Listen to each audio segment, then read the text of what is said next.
السلام عليكم أصحابتا halka aan naga daawanaysaan waa amaame jannal fadlan hadaa ku cusub janaalka subscribe saar la socoto wax walba cusub like saar comment kare okay maanta waxaan idin wadaa saddex video aad ku qosli doontaan yani ka hor dhicin video koowaad daawada waa dad laba qof oo weyn laba qof bada aragto waa dadka hore waa danasi leeyahay waa xilliga lagu jiro waa xilliga wax keenaya videoga labaad daawa soo wacnaasna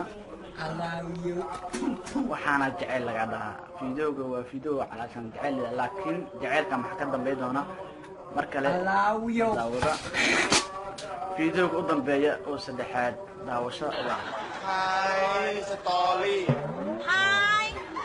video macluumaad ay dileen macluumaad amal waaye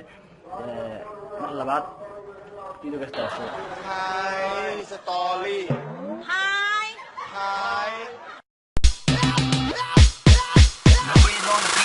Kamata chini, kamatia chini, kamata chini, kamatia chini, kamata chini, kamatia chini, kamata chini, kamatia chini.